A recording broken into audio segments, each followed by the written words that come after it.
KUGAN CASSIUS Rifle TV in association with Macklin's Gym Marbella. With me, I have Josh Warrington.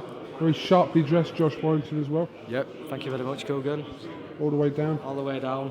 Belt to match. Who are you wearing today, Josh? I just like to thank Martin from Accent Menswear.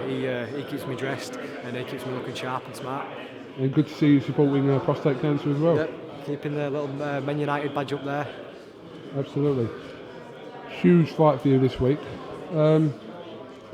So Amagasa just more than the guy that knocked Rigondeaux? You said that's what he's most famous for, which is possibly true. You Google him, you put him in YouTube, and all that comes up is the knockdown and how mad they went. I mean, I've read a few interviews on Asian boxing, and every little interview he's done, it's like they always mention that he put down Rigondeaux. So yeah, he's very famous for that. But do you know what you have to ask yourself? If he hadn't knocked Rigondeaux down twice, would this fight with Amagasa be made? Hearn.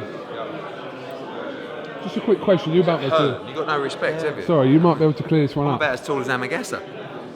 If Amagasa hadn't knocked down Rigondeaux twice, bearing in mind he still lost the fight, would this fight with Warrington still be happening? Because that gave him the profile, didn't it? I think that's the thing. It's a ridiculous question. No, it's not a ridiculous question. Give him the worldwide exposure. Exactly.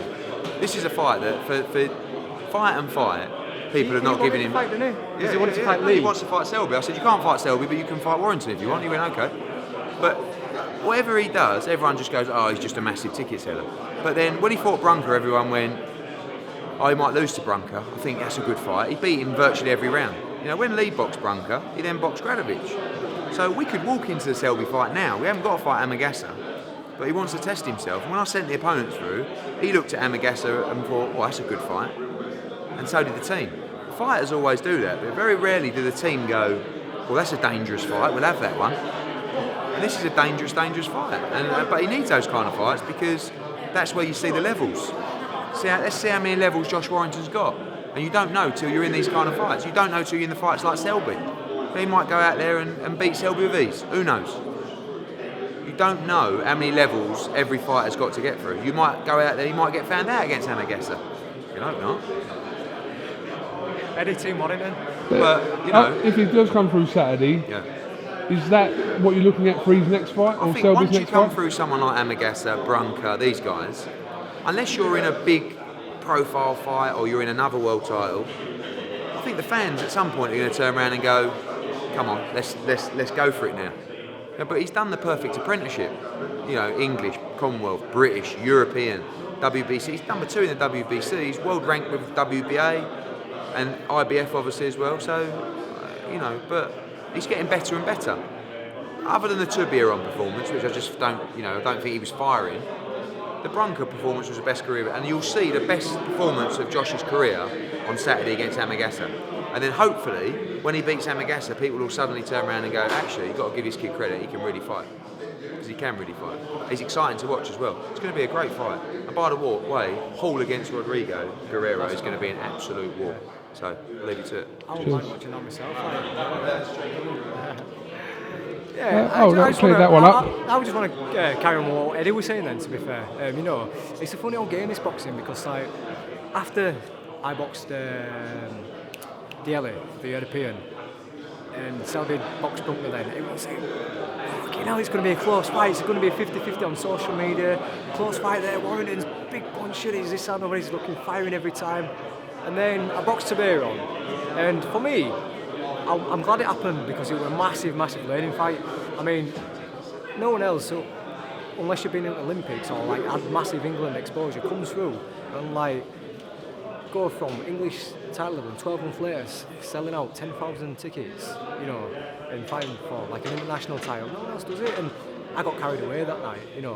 Tried too hard, and I shouldn't have, maybe I should have lost it to Tourbillon, but it was a blessing in disguise. And after that, we worked on sticking to a game plan against Brunkner, and a lot of people said I'm going to make it through 5 rounds against Brunkner. I remember Lee Selby saying something like that, and boxed out my skin. A couple of times I had him buzzed, didn't go for finish, but stuck to a game plan, and still don't get the credit. But I don't know, it's one of them things. Is it because a lot of people don't like the leads, don't like the football crowd? I don't know, but I can only fight who's in front of me.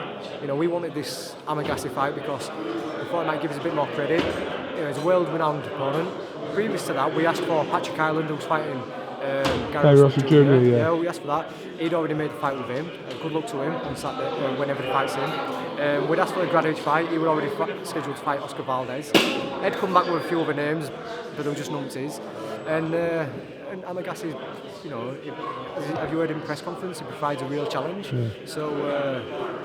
I only asked that question about whether. I'm going on a bit then, wasn't I? No, that's all right. You can go on. It's fine. I only asked that question because, like, I'm sure, like, you as a fighter would want to be known as something more than just someone known for someone who's just dropped someone twice. Do you understand what I mean?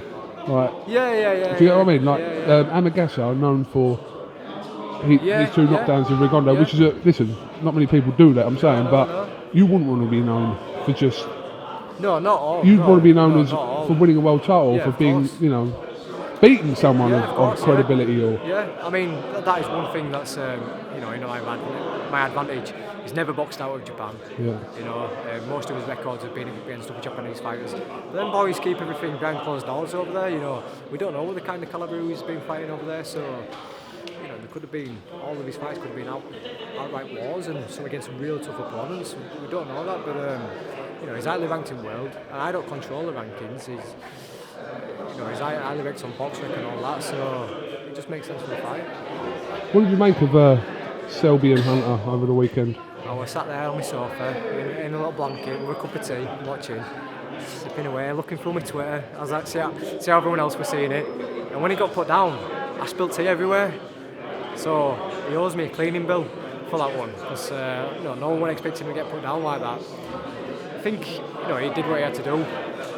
Just like a bit like Amagasa. Not many people knew that much about Hunter. You know, they just thought he was, you know, just a steady way fighter. He turned out punch a bit. Of course, and he turned out to have a lot more skill than that. Just a bit of a lazy fighter.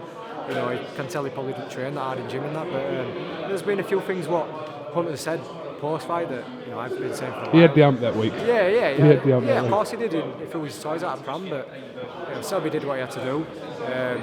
The last two fights, he hadn't looked brilliant, if we're honest. And I will bring this up because I read on Sky Sports app a couple of weeks back. He put in an interview, could you imagine Warrington in with the likes of Lomachenko and Russell Jr.? Well, after these last two performances, I couldn't see him in with the likes of Lomachenko or Gary Russell, so I need to calm myself down a little bit because there's times where, you know, he talks like he's the best and he always says, oh, wait till you see what I can do in the gym. Well, bring it to fight night, mate, you know what I mean? Stop going on. Stop believing your own hype, and you are world champion, give you credit for that, but, you know, just take every fight as it comes. Alright, but listen, before anything, Saturday night, back in Leeds, we get Hisashi Amagasa.